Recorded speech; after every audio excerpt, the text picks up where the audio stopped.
Hey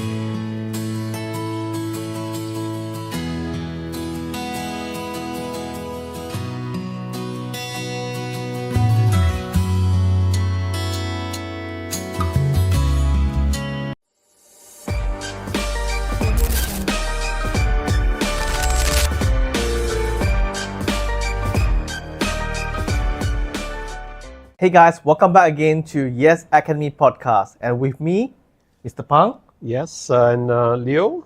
Yeah, I think you can see the name below us right now. Yeah, that's what We've been was talking suggested, about. right? It Yes. was suggested to put the names down there.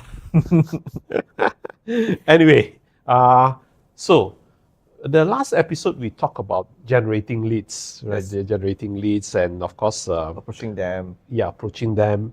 Then, if let's say the person has secured an appointment, yeah, what's next?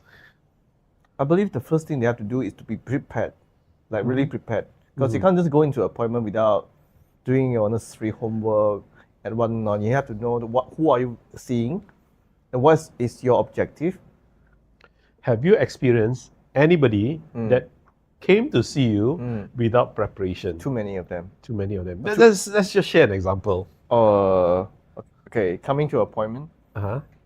Those salespeople who come in and say that They come to you for what, actually? some people come to me to sell. Oh, okay, let's talk about the very bad experience. A lot of people talk to me a day, okay, more than 200-300 unique messages to me. And many of them, when they come to me, they cannot even phrase it properly. Yeah.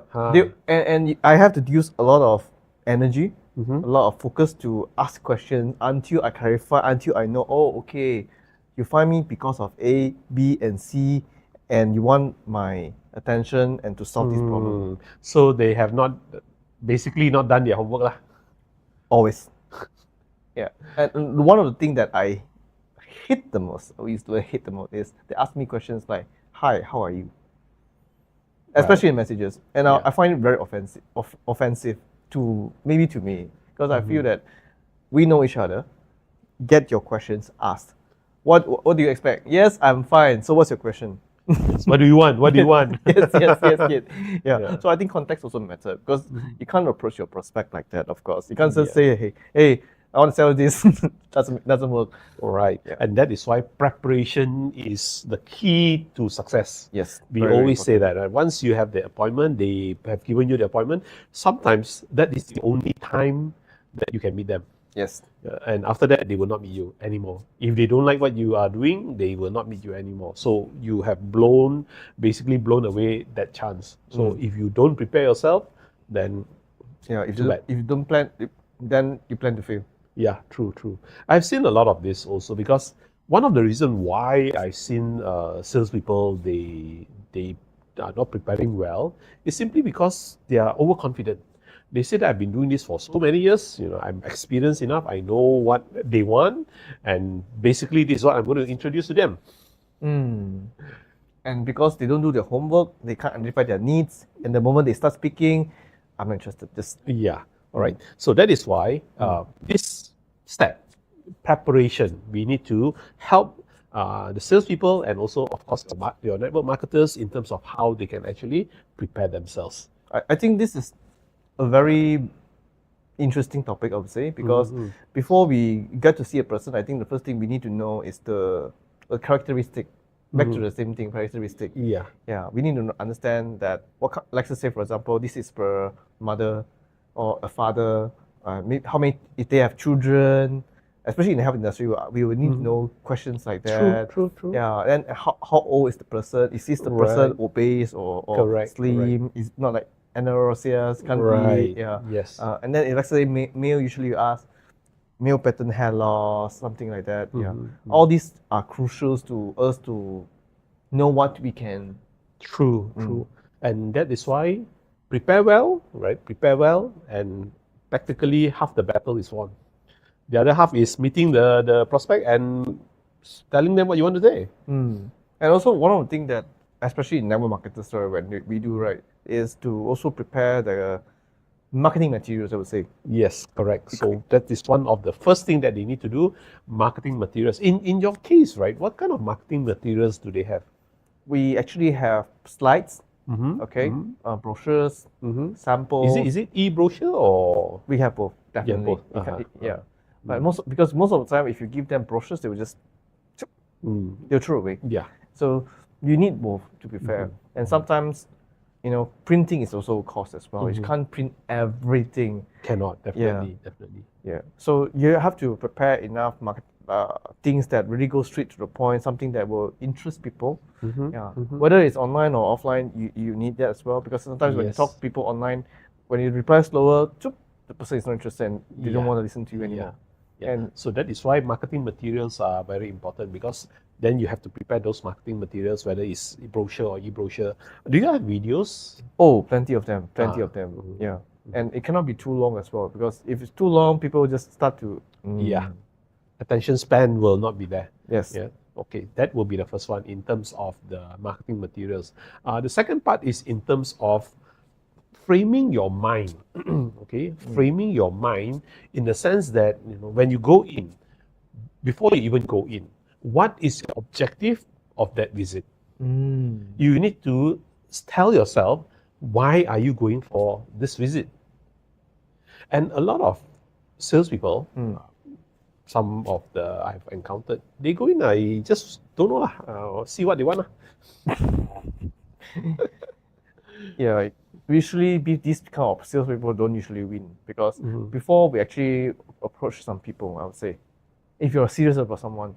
So what we do is actually we have prepare a few scenarios, like if A then B, if B then C. You have to prepare like a few scenarios. Correct. If not prepared and you don't have like a solution for all kinds of circumstances, most likely True. the pitch will not be that good. Definitely. So that is why you must have an objective why you go there. All right. And if you don't set clearly your objective, for example, some people say that I just go there and see what they actually need.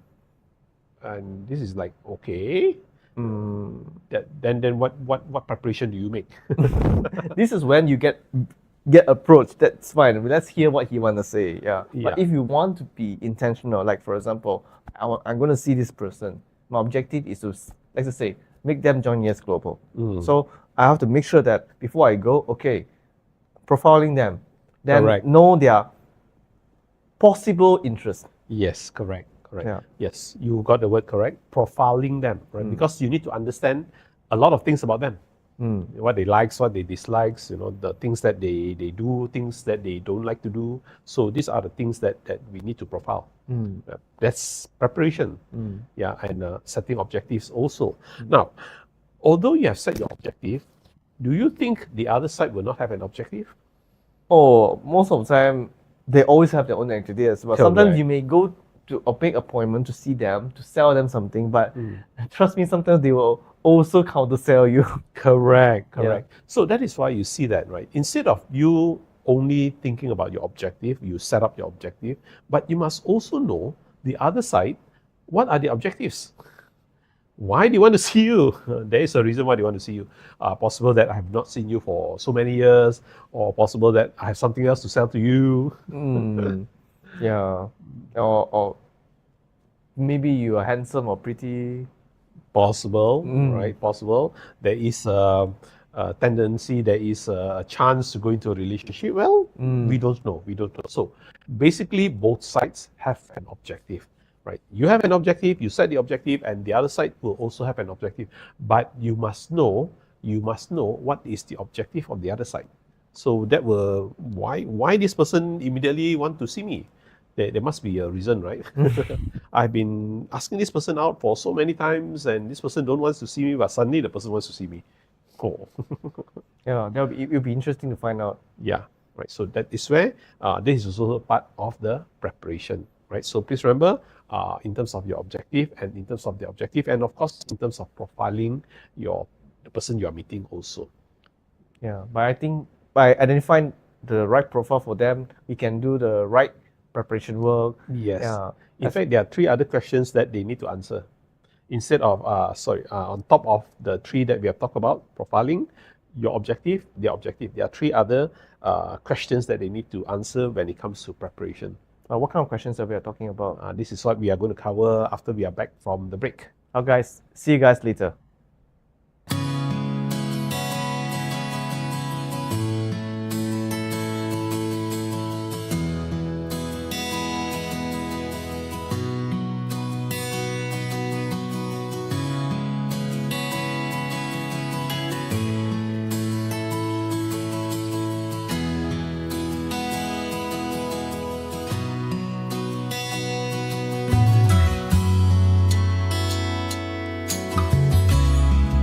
Hey guys, welcome back.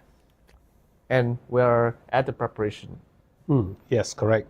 Just now we talked about what are the things that they need to do to prepare themselves, right? We talk about marketing materials. Yes, definitely they must have a marketing material. And of course, the three questions, right? In terms of profiling their prospect whom they are meeting, then set their objectives and also try to understand the other side. What are the objectives? Why do they give you a chance to meet you? As I mentioned just now, there are three other questions that they have to answer also, right? Number one is in terms of basically when they are there, what would they want to propose to them? Okay. What would they want to propose to them? Of course, once they have understood the profile, right? They say that, okay, based on the profile, I may, recommend them this product, for example, right? And that is where they may prepare in terms of that product. But of course, there could be a change also, where they will say that, no, I'm not interested in this product. I'm interested in the other product. They have to be prepared to change, pivot immediately to the other product. Right, but anyway, in terms of preparation, of course, they need to start off with one product first. So, for example, for you start off with the toothpaste because that's the easiest to sell. So they need to, what would they propose? Toothpaste? That's it. So that is the preparation in terms of what would they want to propose to the prospect. Yes, you're right. So coming to the other three questions, first you mentioned about things, the possible scenarios, right? So I think when it comes to something like that, I also like to know more about the person's background. Yeah, you like to say profiling. So I would like to know sometimes, especially in sales, in our outline, we like to know their family, how many people they have, also their economic power, because it's important, because you need to know that this person might be a high flyer, they want quality products, or this person is having financial difficulty, they want something affordable. Then also, you also want to look at their family being, like, for example, he is the father. Okay, father means he's more interested in something like that, or mother. Yes, correct. Yeah. Because some products will interest the father, some products will interest the mother. Yes, and then if they're the kids, then for the father and mother or the family. Right. So we really go really detailed into the profiling. Yes, correct. Yeah. So that's part of preparation. And the other part is also in our terms, right? In our terms, we must also understand what they actually want. Yes. This is what we're going to propose them, but will they accept everything that we are going to propose them? I normally don't think so, right? And then they will counter offer something, and that's where we also need to know what they actually want. What they actually want, yes. So that's where it is a both side thing. This is what I want to get from them. I want them to buy these products. This is what I don't want to buy these products. I want to buy just only this product. So sometimes what we do here is that we actually prepare a few scenarios, different scenarios, and then you need the marketing material, all these things. So when the situation change, because only when you meet the person, you know that what's going to happen. Okay, then you can have like if it's not this, then maybe this one might work for you. Yeah. So all these are very, very important, because sometimes you may come to them with this initial idea, but as the conversation goes on, you realize that, instead of trying to tell you about toothbrush, you actually have some other issues. Right. Yes. Yeah. So that's why they have to be prepared to also, right, talk about the other things. Suddenly from the conversation, where they are possible when they are finding out the needs and all that, they may not be what they want. Mm. Whatever they prepare, oh damn, I don't know what to say anymore. Yes. And also, a lot of times when, especially in this industry, we like to talk about data and facts. Because data and facts are the one that will drive people to your objective, I would say.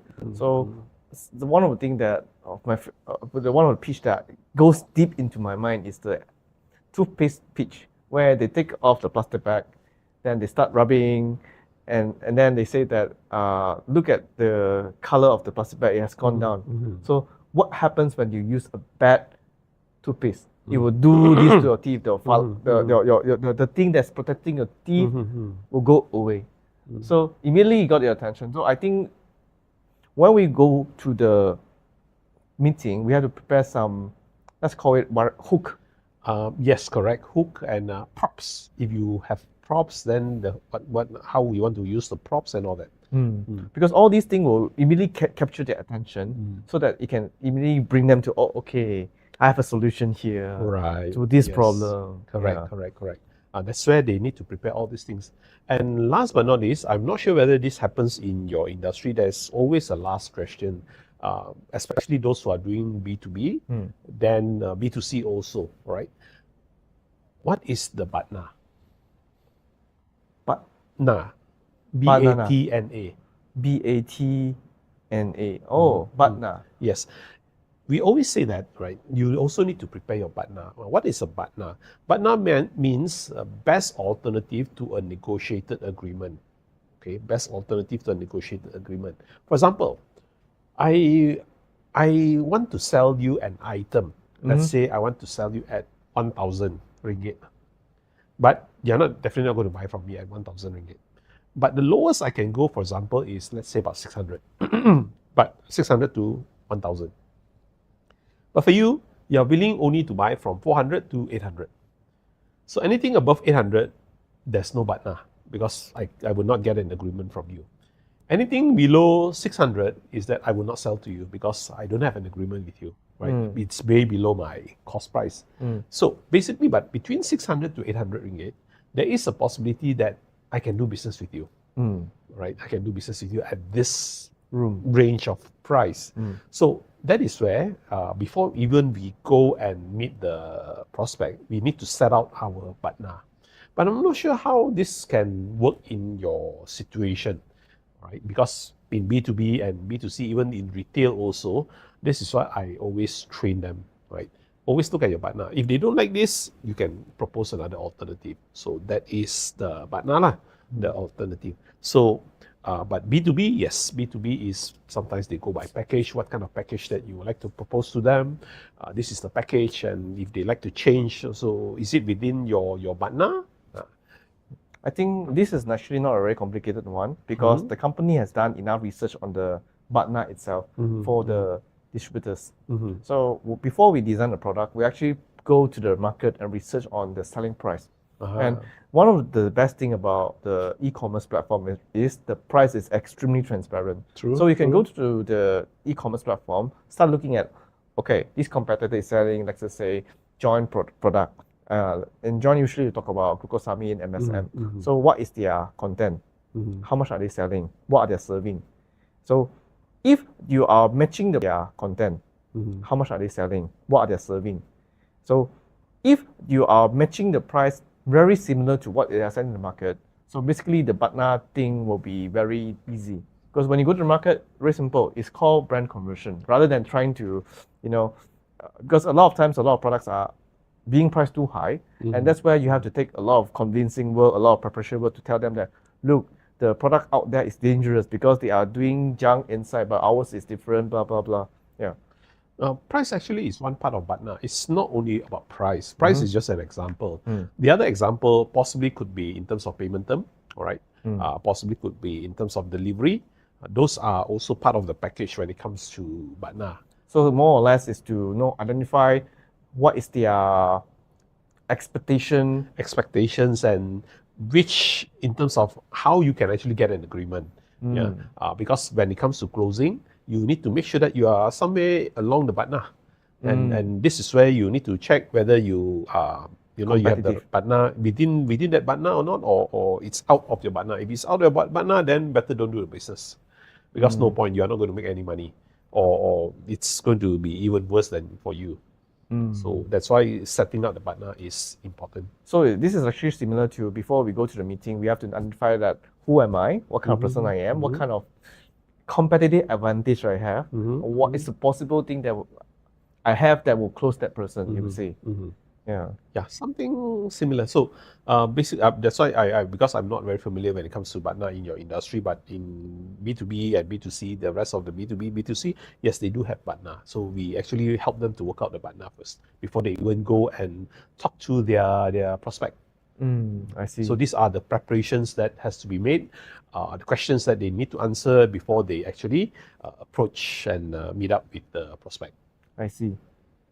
So I think we basically covered the whole preparation work before we go to the meeting. Correct. Yeah, I think through this thing we learn a lot about, especially if you don't plan, you plan to fail. Yeah. So through this preparation work, I believe this episode actually teaches everyone that before we go to setting up an appointment, a meeting, we need to know more about the person, the backgrounds. Yeah. Okay. Know that the possible partner, like you mentioned, correct. possible rejection. You have to prepare the alternatives before that, and I think with this we'll increase our closing chance by. Yes, correct. Definitely, because at the end of the day, why we do all this is because we want to have a better chance in closing. That's true. So I think we're going to talk about pitching next episode, right? No, we're going to talk about chit chat and addressing concern first, addressing the needs, understand the needs first before we go into pitching. I see. Okay. But don't worry, pitching we will cover that also. All right. So guys, if you like this episode, please remember to press the like and share button. Share with your friends, okay? And if you have any questions, and if anything that you really want us to address, okay, remember to type in the comment box and we will get back to you right away. So see you guys again in the next episode. See you.